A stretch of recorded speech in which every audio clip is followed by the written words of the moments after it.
Al final del mes de septiembre de cada año, en Honduras se conmemora la llegada de los pliegos de la independencia. Sobre todo los centros educativos son los que se encargan de los actos cívicos, donde hay murales, materiales didácticos, ilustrativos, poemas, canciones, los uniformes de los estudiantes y la dramatización que hacen algunos docentes muy creativos y muy participativos. Yo pude ver allá por los 70, todavía en los 80, la comitiva que entraba a los pueblos a caballo y que los recibían con grandes festines, toques de campanas, bandos, dramatizando la llegada de los pliegos de la independencia de Centroamérica. Tengo entendido que son tres independencias y les digo que tengo entendido a sabiendas que son tres, pero nos empecinamos en crear una historia del cacique Lempira y nunca nos imaginamos que iba a aparecer un documento oficial en el Archivo de Indias investigado por el doctor Mario Felipe Castillo Martínez, que ya murió. Y ahora hay que cambiar hasta himnos, hay que cambiar libros completos y hay que estar corrigiendo gente a veces testaruda que no logra entender. Entonces, la primera independencia es la del 15 de septiembre de 1821. Hoy vamos a conocer cómo es que se da esa independencia. La segunda independencia es cuando estos países que no hallaban dónde arrimarse porque nunca hemos podido estar solos, se van a donde el rey o donde el emperador Agustín de Iturbide en México. Y la tercera independencia, que esa sí es dolorosa, es cuando las repúblicas, por rencores, por avaricia, por apetito de poder, rompen la Federación o la Confederación de Repúblicas de Centroamérica, a donde el general Francisco Morazán fue presidente. Es más, Morazán prácticamente fusilado en San José, Costa Rica, por este tipo de acciones. Pero también hay otros temas que en esta oportunidad en el Foro de Honduras de Maya Televisión vamos a exponer con nuestro invitado. Por ejemplo, el que José Cecilio del Valle redactó el acta de independencia del 15 de septiembre de 1821, pero ¿por qué no la firmó? Otro detalle es cómo era José Cecilio del Valle, cuál era su ideología, cuál era su doctrina, su política, la filosofía de Valle, el papel de Dionisio de Herrera, primer jefe de Estado, que entiendan los televidentes, los oyentes y el pueblo, que es un presidente y que es un jefe de Estado, el papel de José Trinidad Cabañas. Pero también siempre nos encanta que nunca dejemos fuera al grupo de comandantes indígenas, porque sin ellos no hubiera sido posible Benito, Copán, Galel, Etempica, Lempira, Sicumba. Sin ellos no tuviéramos nación, no tuviéramos república. Para desarrollar esta temática de la llegada de los pliegos de la independencia a Honduras, hemos invitado al profesor del Departamento de Historia de la Universidad Nacional Autónoma de Honduras, el licenciado Arnulfo Ramírez de la Costa. Bienvenido, eximio historiador. Muchas gracias y gracias por la invitación. Para mí siempre es un gusto y también un honor poder compartir estos conocimientos o por lo menos este conversatorio acerca de nuestra patria. Así que gracias por invitarme. Licenciado Arnulfo Ramírez de la Costa, lo que le planteé, a veces hay fantasía, hay mito y hasta tabú. Usted le puede poner al pueblo de Honduras, especialmente a los niños y a los jóvenes, a la juventud que está percibiendo esta producción de radio, de televisión, sobre la independencia de 1821, un 15 de septiembre, y la llegada de estos pliegos y cómo fue ese panorama. Muy interesante su pregunta. Bueno, como siempre usted hace unas preguntas Pues yo digo que son preguntas casi como de tesis, ¿no? Que hay que desarrollar pues, de alguna forma. Pues fíjese que dentro de, usted hablaba al principio acerca de eso que se le ha infundido a la gente o, desde siempre. Recordemos que hay lo que se llama un imaginario, pero también hay una verdad, pero también hay una realidad. Y también dentro de ese imaginario, esa verdad y esa realidad, pues hay como decimos ideas que van prevaleciendo en el camino, ¿no? Es decir, que hay que ver qué camino tomamos nosotros realmente, ¿no? Porque usualmente la verdad no siempre es la misma que la realidad, ¿verdad? La verdad es que ustedes están en San Pedro Sula, pero esa es la verdad. Pero lo que hay dentro de San Pedro Sula es la realidad, ¿verdad? Entonces, en la historia se dan también ese tipo de mitos, esas falacias que, pues, nosotros los historiadores nos valemos de las fuentes históricas para poder comprobar que lo que decimos es cierto, ¿no? Y en este caso, esta famosa independencia que usted muy bien lo ilustra al principio, es un movimiento que viene, obviamente sabemos, el 15 de septiembre de 1821, que se da el grito de independencia en Guatemala. Y siempre nos preguntamos, ¿por qué Guatemala? Y no el resto. Bueno, había movimientos previos en Centroamérica, incluso desde 1811 ya había movimientos previos de independencia. Usualmente se dice que fue negociada, fue pacífica, etcétera. Sí, es cierto, pero también hubieron muertos previos a esta independencia. No tanto como la de Estados Unidos o de otros países de América del Sur o América o el Caribe, ¿no? Pero fue un movimiento que prácticamente nosotros le entramos tarde a esa independencia. Y es por eso que se da desde España el grito de independencia, porque recordemos que en España estaba la máxima autoridad, y en este caso era la Capitanía General de Guatemala. De ahí se emanaban todas las órdenes en la época de la colonia al resto de Centroamérica. De ahí ellos lo que hacen es que mandan pues la notificación, por así decirlo, de que hubo independencia un 15 de septiembre de 1821, que lo firman en lo que es actualmente en Ciudad Guatemala, que por cierto, donde se firmaron esos documentos, hoy día es el Parque Central de Ciudad Guatemala. Entonces, lo que hacen es que mandan estos documentos al resto de Centroamérica. Incluso fíjese que en caso de Costa Rica le llega como en octubre, se da cuenta hasta en octubre oficialmente, pero como es un movimiento que no lo hace el pueblo, no es cuando el pueblo lo hace es una especie de revolución. Este es un movimiento que lo hacen criollos, es decir, españoles nacidos en América, ¿no? O en Centroamérica, porque están desplazando a quienes, a los peninsulares. ¿Y quiénes son estos? Estos son españoles que nacieron en España, en la península ibérica, y ellos tienen el poder político, pero los criollos tienen el poder económico. Entonces lo que estamos viendo es un desplazamiento del poder de los peninsulares y toman el poder los criollos. Es decir, que el pueblo como tal no fue parte de este proyecto al 100% y por eso vemos que, o se dice que fue pacífica, ¿no? Pero sí hubo movimientos importantes y es con eso que llegan estos documentos hasta, en el caso de Honduras, llegan a Comayagua el 28 de septiembre de 1821. 13 días. Recordemos que el correo, un correo alterno, y aparte de eso, venía en caballo, caminando, y uno se pregunta, ¿y por qué a Comayagua llegan primero? Pues en Comayagua estaba la máxima autoridad, que es el gobernador.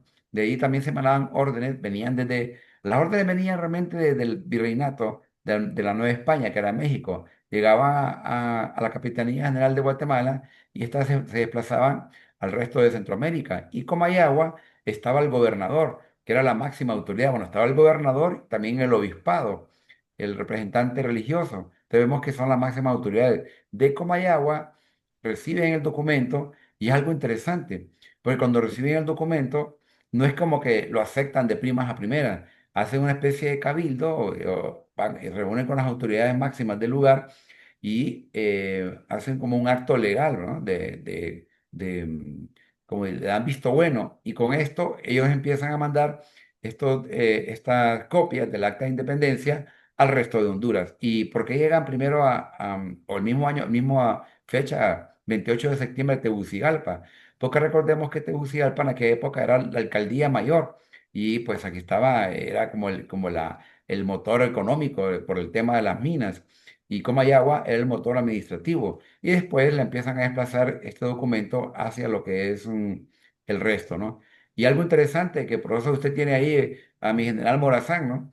Cuando llegan los documentos de independencia a Tegucigalpa, quien estaba en esa época como alcalde era Narciso Mayol, quien en honor a él se hizo el Puente Mayol.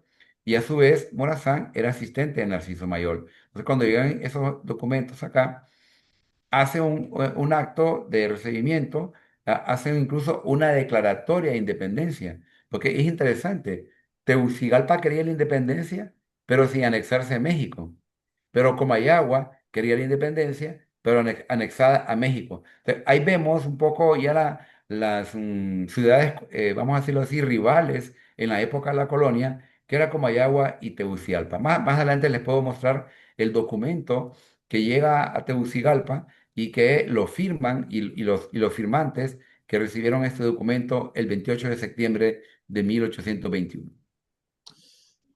A todo esto hay una parcela de tierra que se llama Chiapas. Era de Centroamérica, licenciado. Sí, de hecho, Chiapas y Soconusco, ¿no? Eran parte de la administración de la Capitanía General. Incluso cuando bueno, porque después de una elección, recordemos que después de una independencia, hubo una anexión apretada ahí que la promovió Agustín de Iturbide primero. Empezó a desplazar fuerzas militares por Centroamérica, sobre todo por Guatemala. Entonces empieza a presionar para que nos unamos a México y al final, estuvimos de acuerdo o no, nos unimos a México.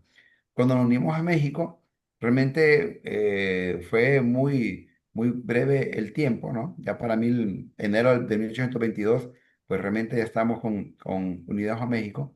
Y cuando nos separamos de México, que ahí fue lo que usted hablaba al principio, el 1 de julio de 1823 es cuando se da lo que se conoce como la independencia absoluta, o uno llama la verdadera independencia.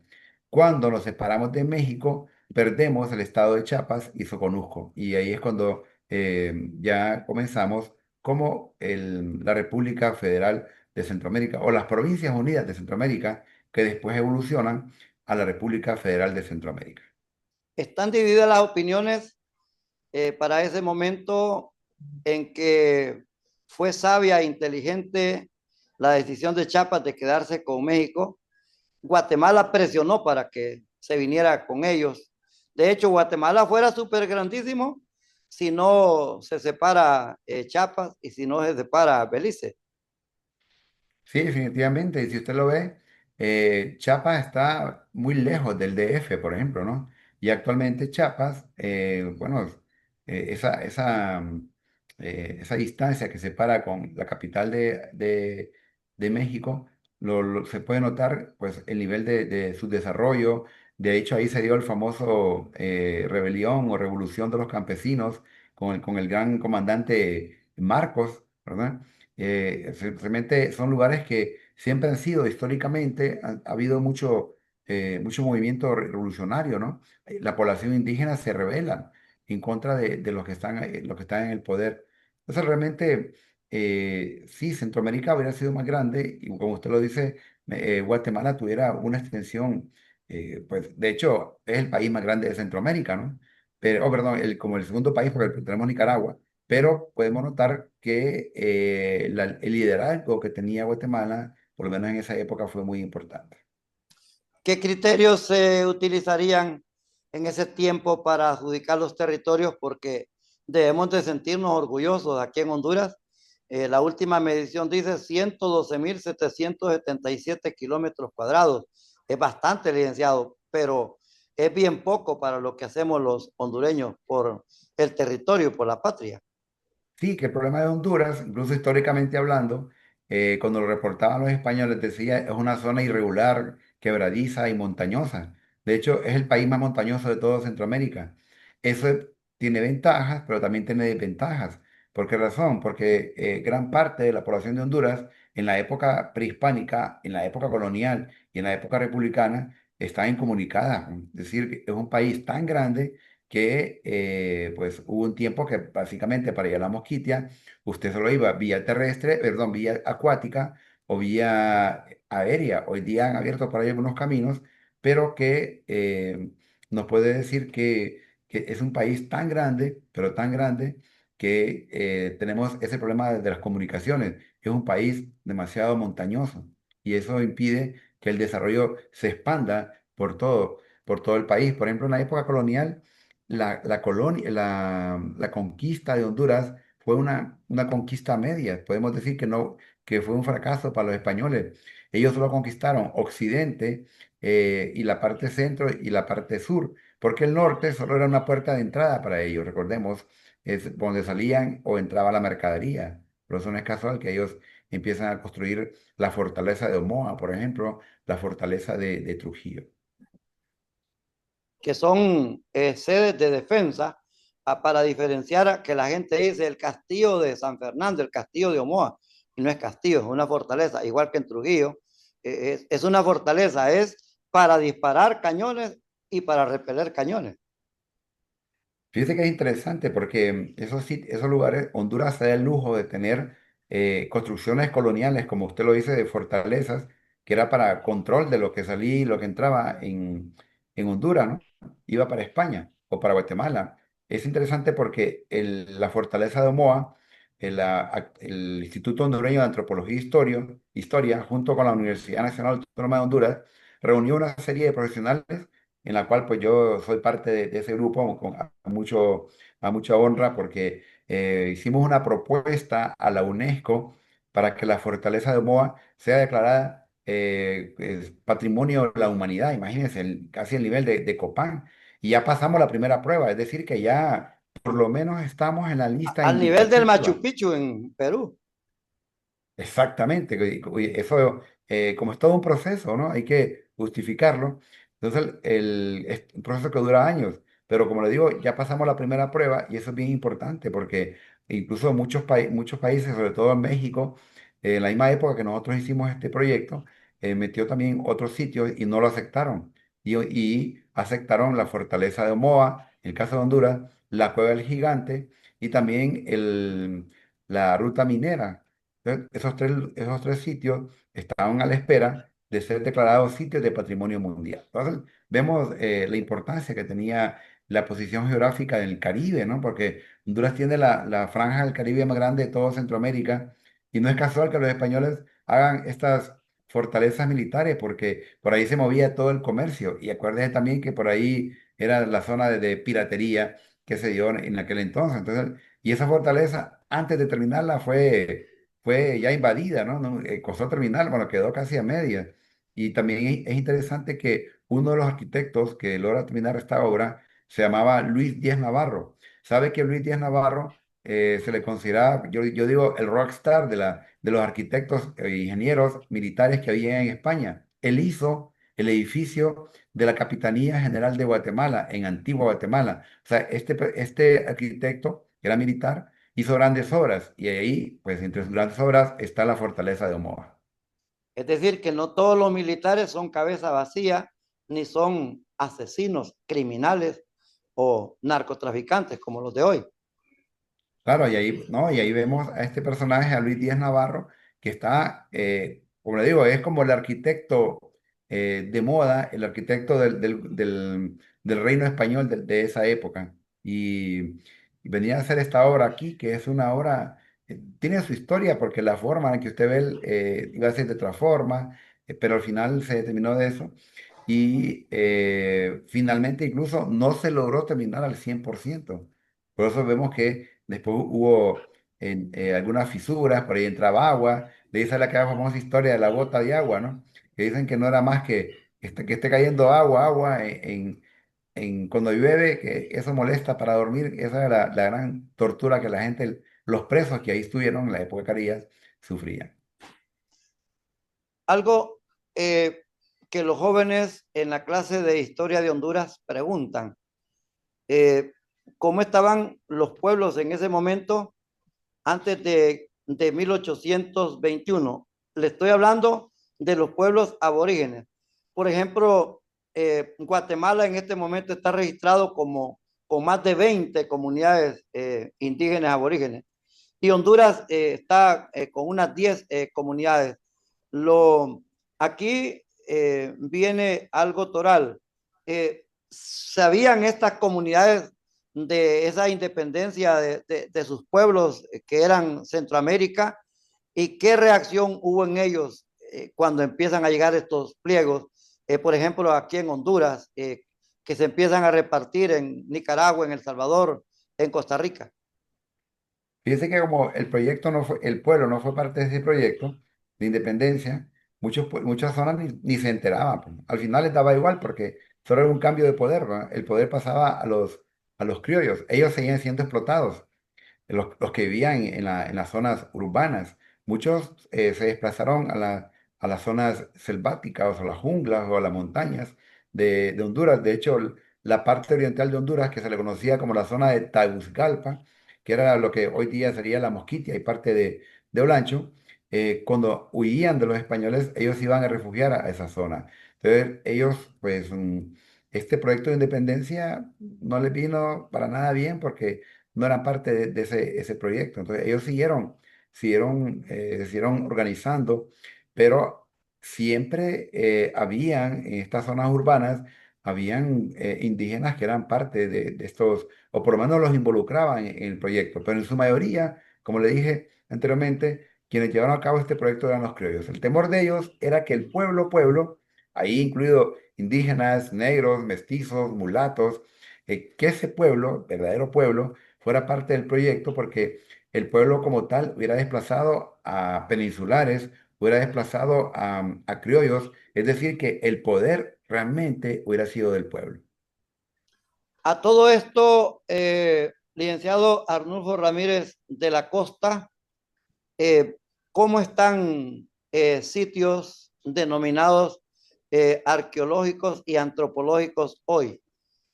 Le digo que hace poco estuve en el Cerro Palenque, donde tuvo su residencia el rey del cacao o el rey Sicumba. Y apenas excavaron un espacio pequeño donde hay una cancha de juego de pelota, que a propósito hay un campeonato o hay una muestra mundial del juego de pelota en este año que se ha estado exponiendo.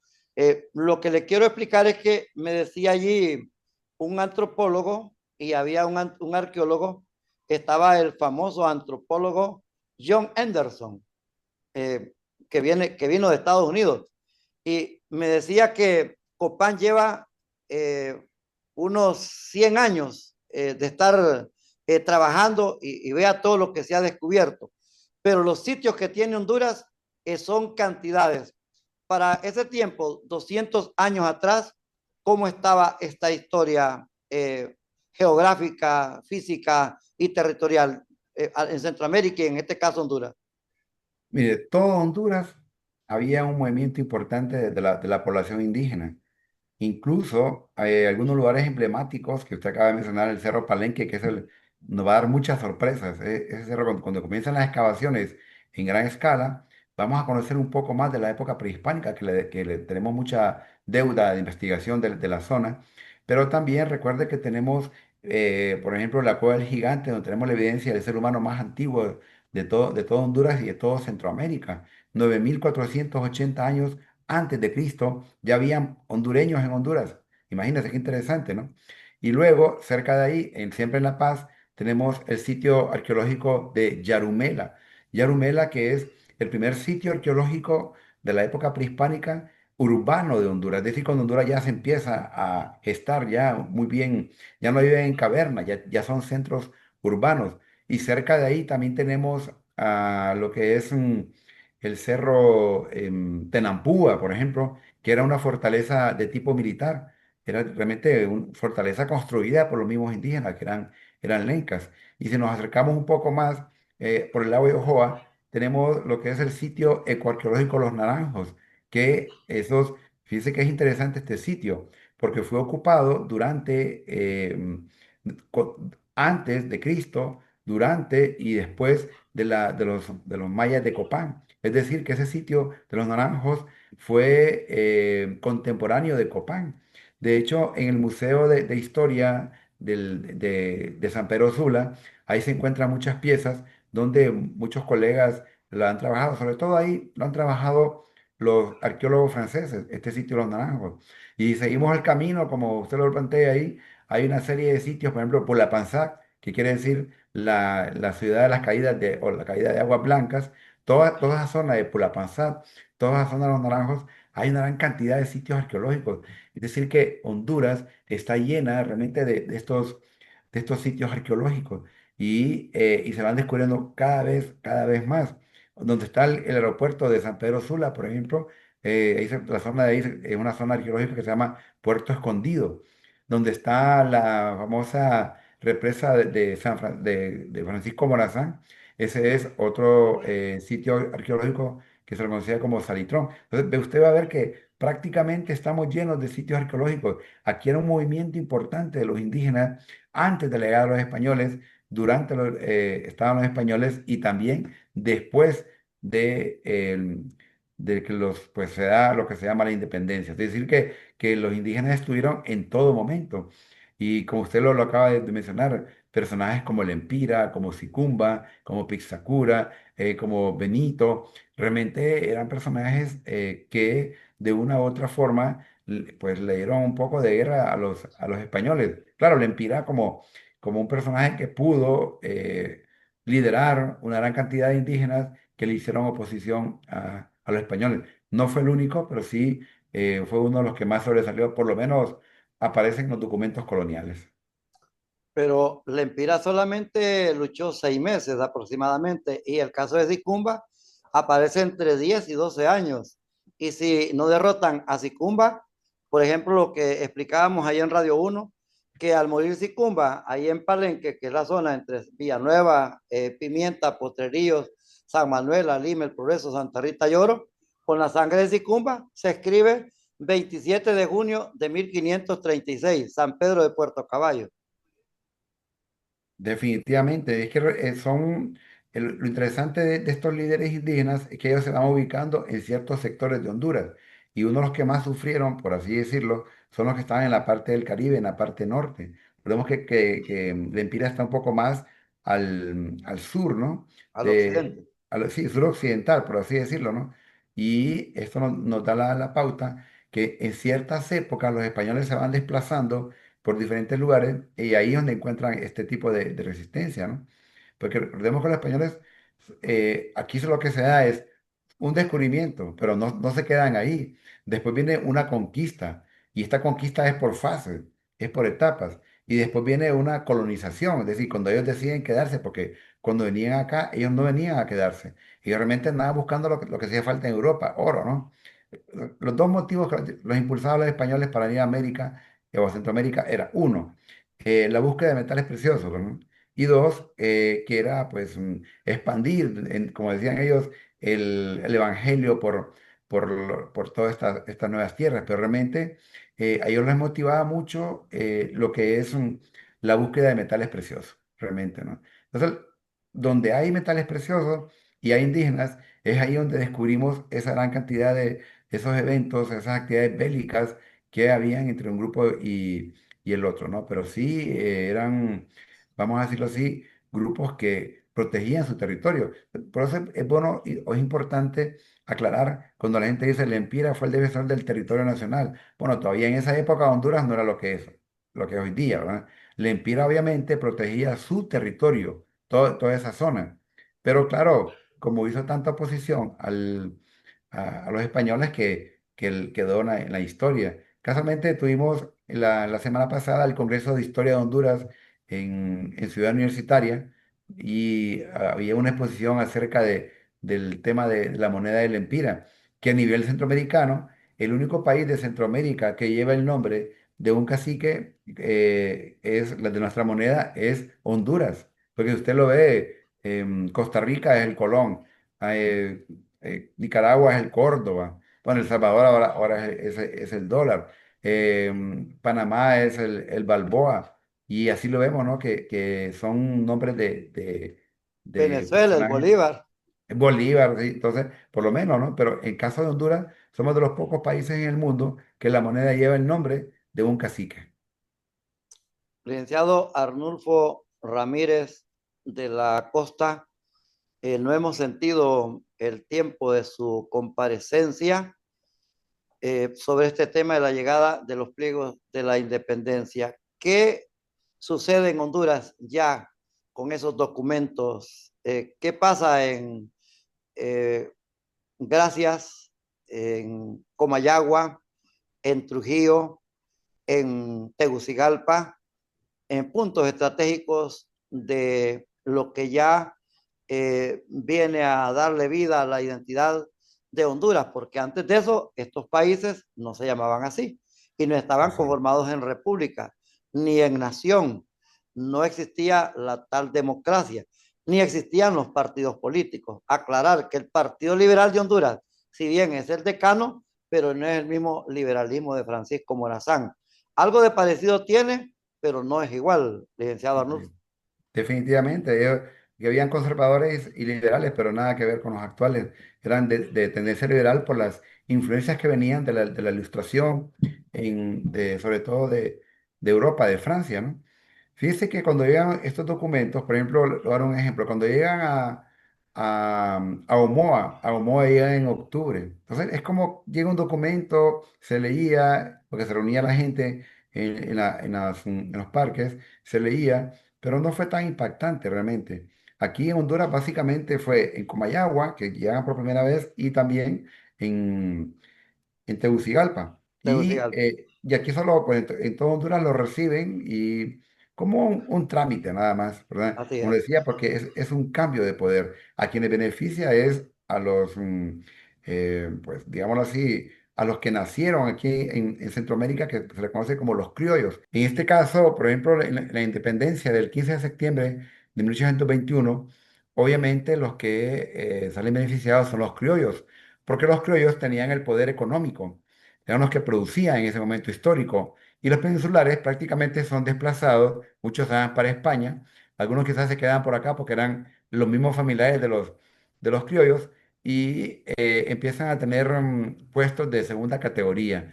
Con la independencia lo que hay es un desplazamiento del poder, es decir, los criollos asumen el poder y los peninsulares se quedan ocupando puestos de baja categoría o simplemente muchos se fueron bueno, de Centroamérica y también de Honduras. Esa es como la diferencia. El pueblo como tal, pues siguió igual, siendo explotado, porque recordemos que el pueblo no era parte al 100% de este proyecto de independencia. El foro de Maya Televisión, el foro de Honduras. Estamos en una comparecencia del profesor de Historia de la Universidad Nacional Autónoma de Honduras en Tegucigalpa, Arnulfo Ramírez de la Costa. Vamos a una pausa. En la siguiente parte del foro vamos a presentar cuando llegaron los pliegues de la independencia a Tegucigalpa y allí hay algo bien importante, la presencia de Francisco Morazán Quesada. Una educación de excelencia que te abrirá las oportunidades profesionales en el campo laboral. Académicos que apuestan por los mejores métodos de ayudar a educar. Instituto Semioficial 1 de diciembre en el centro de San Pedro Sula. Ciclo de 7º a 9º. Bachilleratos en Ciencias y Humanidades con diplomado en Locución y Publicidad o en Informática. Títulos válidos para ingresar a la U. Con disciplina, ciencia y popularidad. El Instituto Semioficial 1 de diciembre. Ahora en la Escuela República de Honduras. En la 21 calle, 4 y 7 avenida del barrio Las Palmas, en la zona sureste de San Pedro Sula.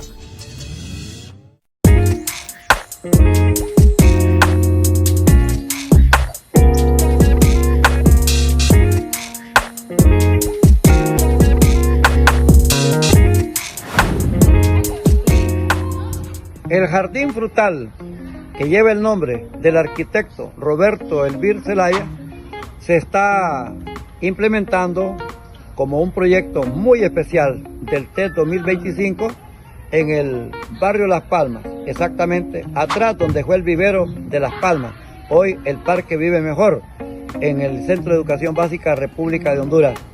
Es un homenaje para una persona que es un apasionado al ambiente y que quiere muchísimo a San Pedro Sula, al Valle de Sula, el arquitecto Roberto Elvir Zelaya.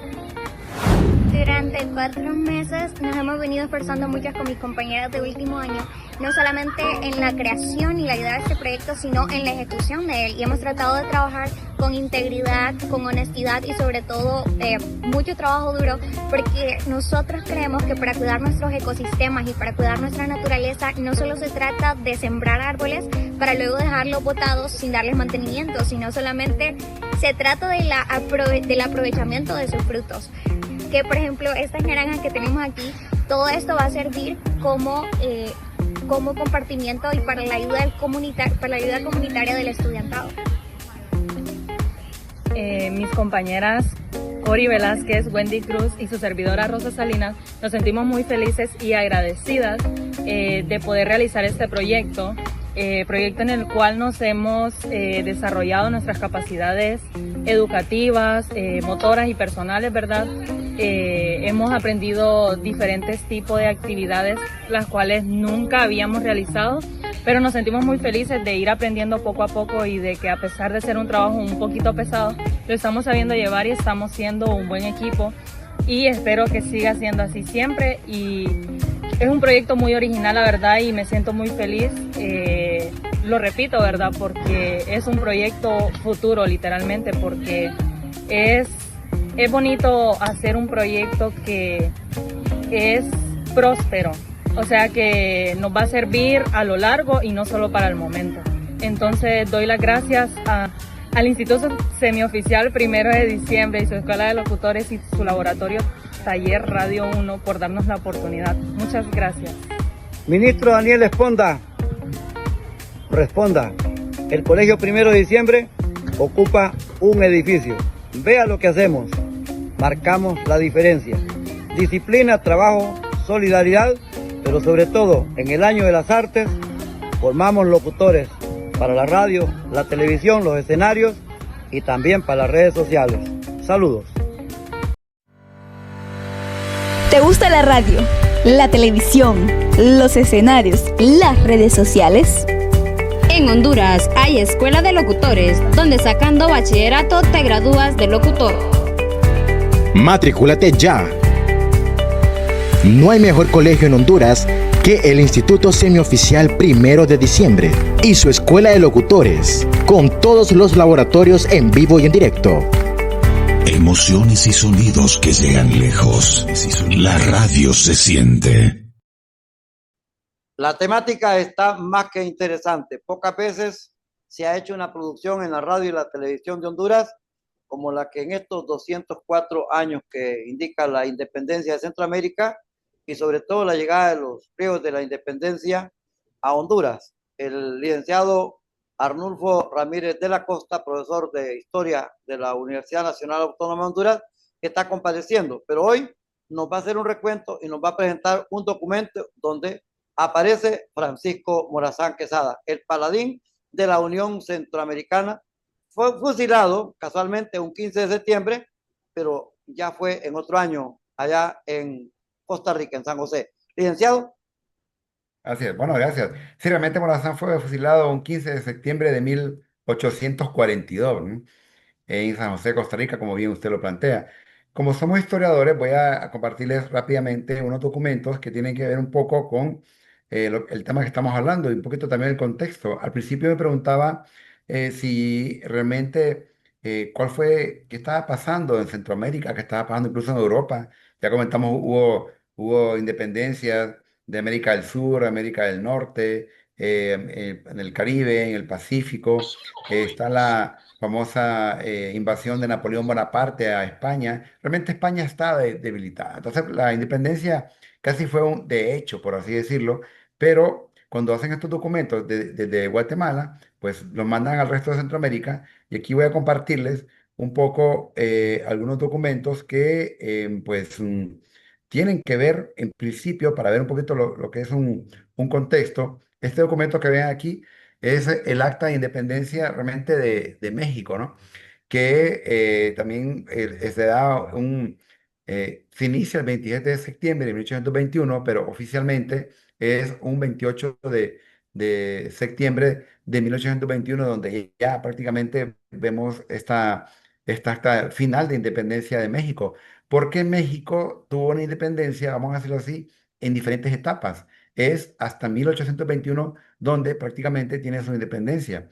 Y como les decía al principio, aquí vemos, por ejemplo, algunos de la escritura. Esta es una escritura antigua de aquella época, según el contexto, y donde se habla acerca de la independencia, que ya no se va a depender de España, y abajo aparecen los firmantes. Yo les comentaba que esto es, ellos lo ven como pues, una actividad de tipo legal, y esta, que es bien importante, estos son es el acta, una copia del acta de independencia que llegó a Tegucigalpa, casualmente, un 28 de septiembre de 1800. Aquí vemos en el acta de independencia donde pues se especifica, se habla acerca de si se aceptaba el acta de independencia. Y ustedes pueden observar aquí, por ejemplo, algunos que que le llaman los abajo firmantes, en este caso, podemos ver aquí, voy a mostrarlo con más en la siguiente, donde aparece nada menos y nada más que Francisco Morazán. Aquí vemos a este punto, esta es la firma de Francisco Morazán. Y alguien se preguntará, ¿qué hace Morazán ahí? Bueno, Morazán era asistente del último alcalde colonial en Tegucigalpa, Narciso Mayol. Y cuando Morazán trabajaba en la alcaldía de Tegucigalpa, en la alcaldía de Tegucigalpa, pues él era parte de todos estos funcionarios. Y aquí vemos a la firma de Narciso Mayol, la firma de Francisco Morazán, que incluso voy a acercarla un poco para que tengamos una idea que es esta. Pero lo interesante es que aquí también aparece la firma de Eusebio Morazán. ¿Quién era Eusebio Morazán? Eusebio Morazán era el padre de Morazán. Entonces aquí tenemos todos, León Vázquez, por ejemplo, este era un abogado que Morazán trabajó un tiempo para él, gente prominente de la época, como les decía, que van, pues, o aceptan, mejor dicho, la independencia, pero recuerden, la aceptan con una condición. La condición es que realmente no quieren anexarse a México, porque México empieza a presionar y entonces aquí tenemos, como les decía, las diferentes firmas en las cuales ellos sí están de acuerdo con la independencia, pero sin la anexión a México. Entonces, quería compartir estos documentos interesantes donde vemos ya aquí involucrado a Morazán. Aquí tenemos de nuevo la firma de Francisco Morazán. Entonces quería compartirles estos documentos, estas fuentes primarias donde aparecen, pues, donde ellos hacen como una declaración de que sí aceptan la independencia. Entonces quería compartirle con ustedes estos documentos. Lo felicitamos, licenciado Arnulfo Ramírez de la Costa, porque más que dar una cátedra, más que participar en estudios e investigaciones sobre historia, también hace esta extensión de comparecencia en los medios de comunicación. El arte, la cultura, la educación, la filosofía, la sociología, la psicología, que tanto se ocupa que salga en los medios de comunicación, aquí lo fomentamos, aquí lo hacemos en el foro de Maya Televisión, que es el foro de Honduras. Hasta pronto, ilustre maestro.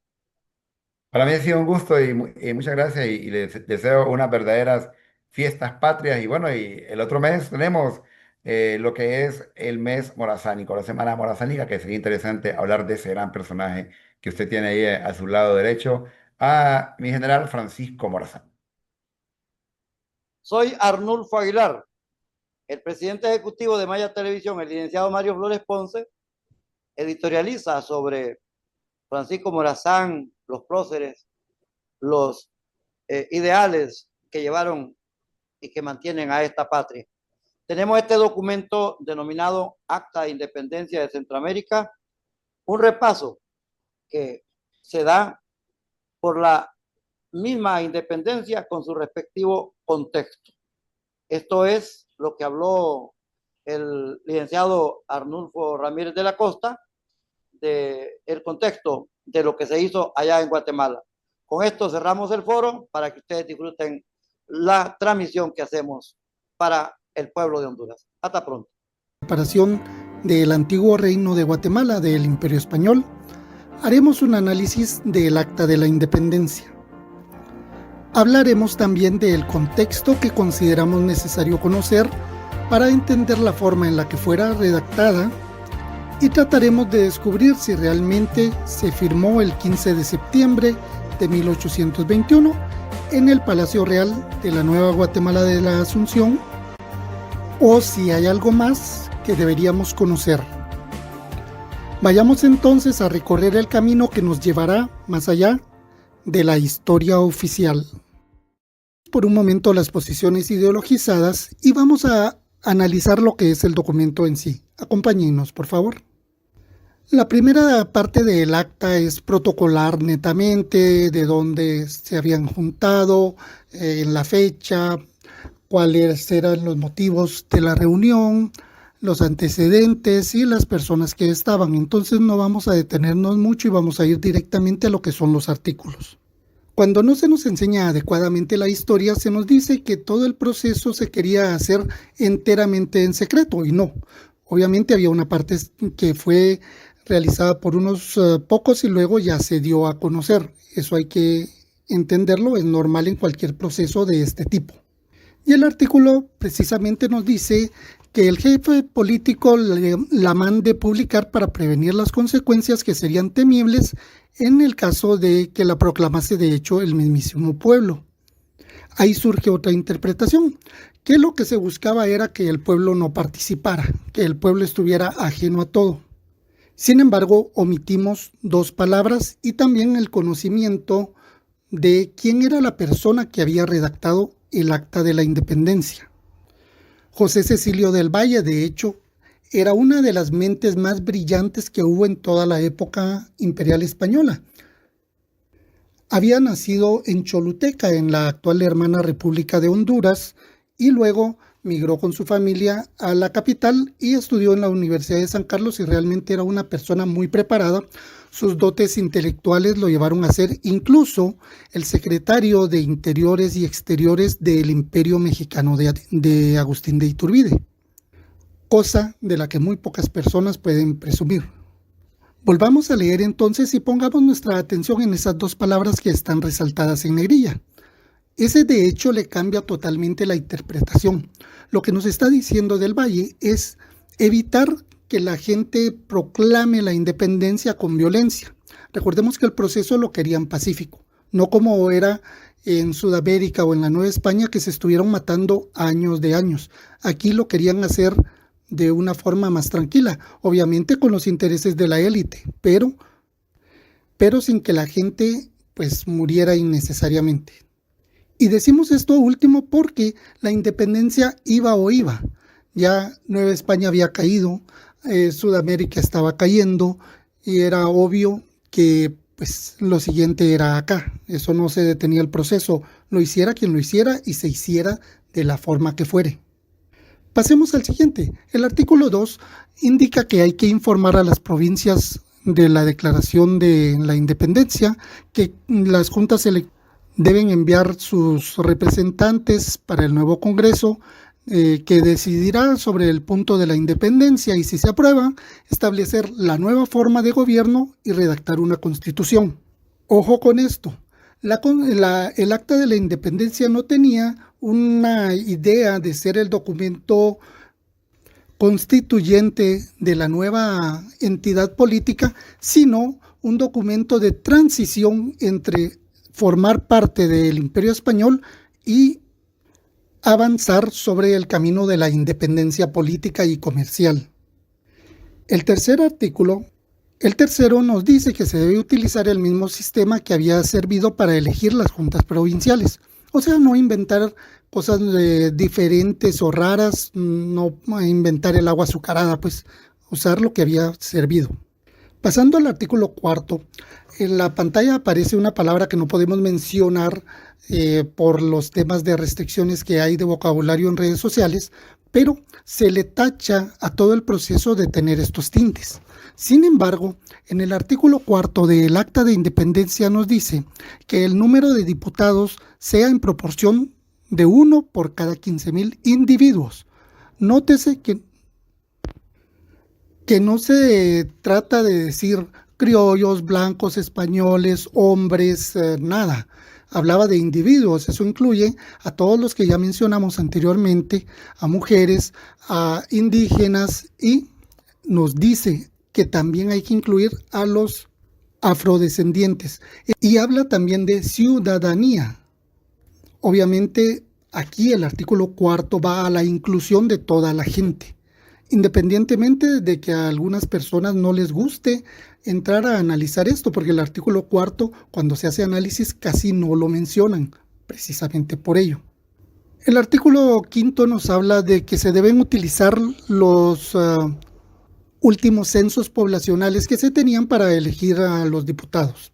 El 6 también le dice a las juntas electoras que no deben tardarse en ver quiénes son sus representantes, porque el Congreso se tenía que instalar el 1 de marzo de 1822, o sea, esta transición debía tener unos 6 meses más o menos para que empezara a funcionar ya la nueva institución del Congreso Constituyente.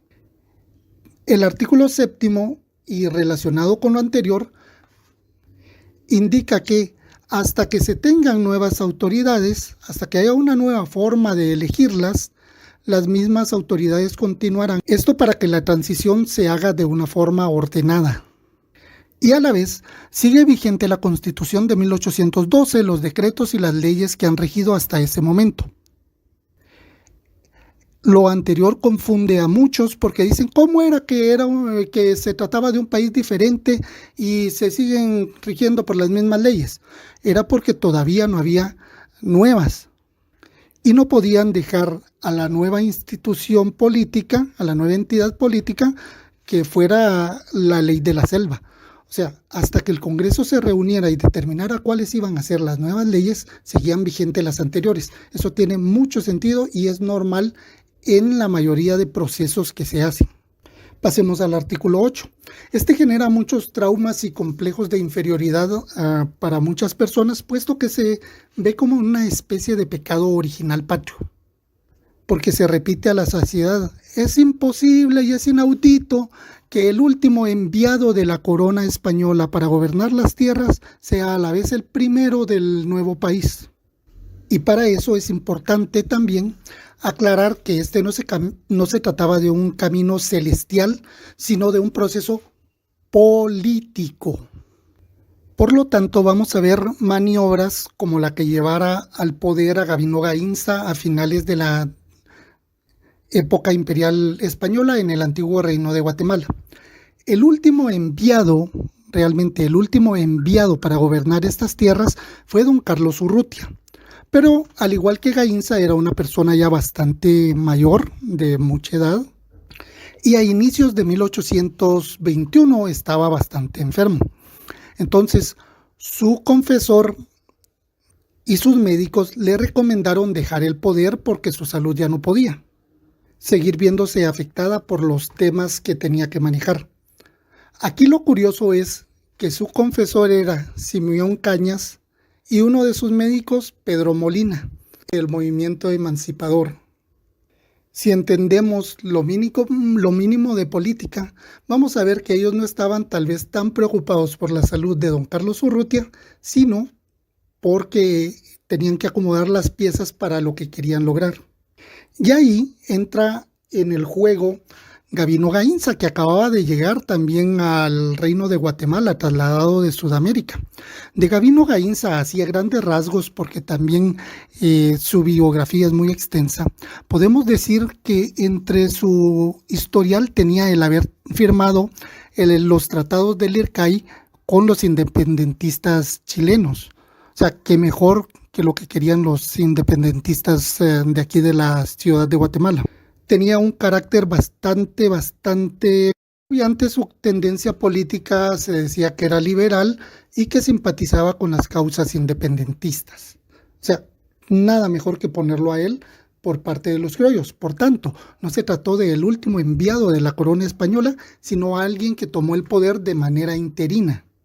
Ahora, respecto a mantenerlo a él en el poder después de formada la nueva institución política, se debe también a otra maniobra muy interesante. Obviamente, aunque las fuerzas militares imperiales acá en el Reino de Guatemala no eran muy grandes, existían. ¿Y quién era el jefe de ellos? Precisamente Gabino Gainza. Si lo sacaban, corrían el riesgo de que se les sublevara, entonces lo dejan ahí para que la transición siga siendo de manera ordenada. O sea, más que un hecho iluso, se trató de una maniobra muy bien pensada para conseguir los fines que querían los que estaban viendo la causa de la independencia. Pasemos ahora al artículo 10. Y no es que yo me haya saltado alguno. Por algún motivo, quizá el cansancio después de toda la jornada, al sabio Valle, como a cualquier buen cocinero, se le fue un tomate. El acta de la independencia pasa del artículo 8 al artículo 10 por algún motivo, y así están las copias que se conservan. O sea, no es algo que pudiéramos decir alguien recientemente quitó un artículo que fuera ahí tenebroso o macabro. No, fue un error de redacción. En este artículo se dice cómo debe ser la relación que se tenga entre el jefe político y la Junta Provisional que se había establecido anteriormente en el artículo 8. El artículo 11 establece que la religión católica seguirá siendo la religión oficial. Para quienes fuimos formados con la idea de la separación Estado-Iglesia, esto la verdad es así como que confuso, pero recordemos que estábamos en 1821 y en ese tiempo aquello era perfectamente normal. En Guatemala se establece la separación entre estas dos instituciones hasta después de la Reforma Liberal en 1871, o sea, 50 años después. El artículo 12 le recuerda a los religiosos que tienen un importante papel en la conservación de la paz y el orden social, lo que pues para nosotros nos parece inaudito, pero que tenía mucho sentido en ese entonces, por lo mismo de que no había una separación iglesia-estado. El artículo 13 le recuerda al ayuntamiento, lo que hoy sería la municipalidad, que tiene también que mantener el orden en lo que son sus inmediaciones en la capital y los pueblos de los alrededores. El artículo 14 le da instrucciones al jefe político, a Gabino Gainza, que haga un manifiesto donde explique todo el proceso a la población. Obviamente este no solo era una especie de documento informativo, sino que en nuestra opinión también se trataba de alguna manera de salvarle el honor a Gabino Gainza por no haber actuado contra los independentistas, que ya sabemos que se debió a una maniobra muy interesante políticamente. El artículo 15 le indica a las entidades del Estado que deben jurar la independencia. Y ahí estamos incluyendo a lo que es la Junta Provincial, a los ayuntamientos, al arzobispado, a los jefes políticos de diferentes rangos, a los empleados administrativos, a los militares, a cualquier corporación que se diera o que parte de lo que son los aparatos estatales. Obviamente no querían a nadie que fuera parte de la causa anti-independentista. De hecho, en estos días se dio la sustitución de uno de los líderes militares que había porque no le convenía al proceso que se estaba dando. El artículo 16 dice que se debe también proclamar y jurar la independencia por parte del pueblo, y que la manera que se haga debe ser definido entre el jefe político y el ayuntamiento de la capital. Esto, según algunas fuentes que yo he encontrado, tuvo lugar en la Plaza Mayor el 23 de septiembre de 1821. Y es un hecho del que poco se habla en nuestra historia patria. El artículo 17 va, por supuesto, a buscar una forma de conmemorar, de que la gente no olvide, de que se recuerde los hechos que estaban aconteciendo.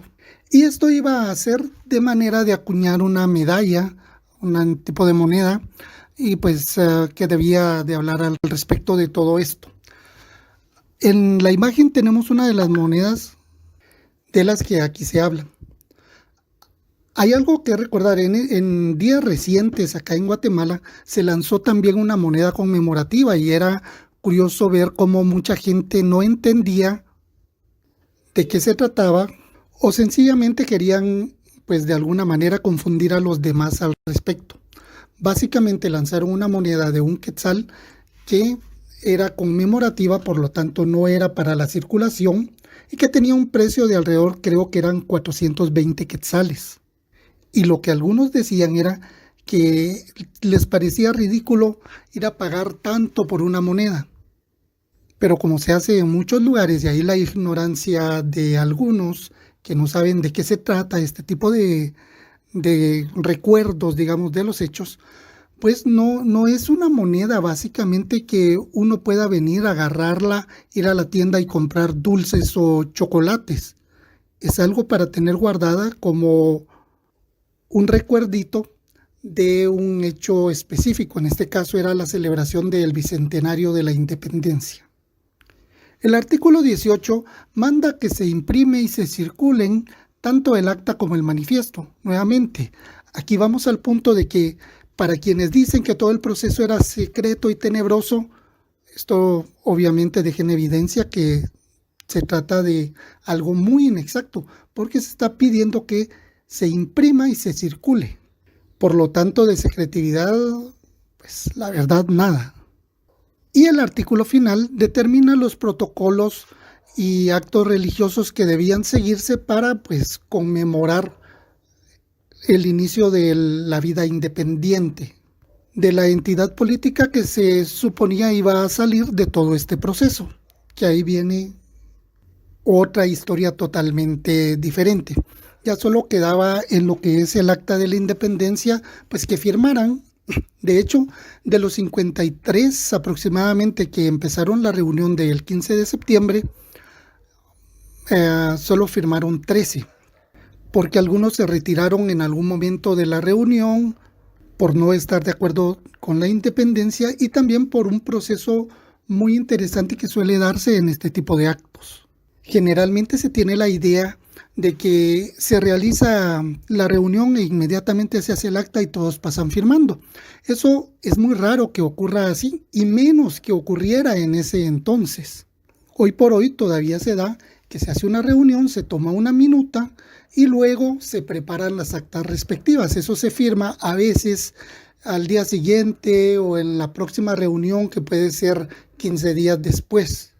Y no siempre se consigue que todas las personas firmen. Algo curioso, José Cecilio del Valle redactó el acta de la independencia, pero no la firmó. ¿Por qué? Sus razones tendrá y ya lo veremos cuando veamos la vida de José Cecilio del Valle.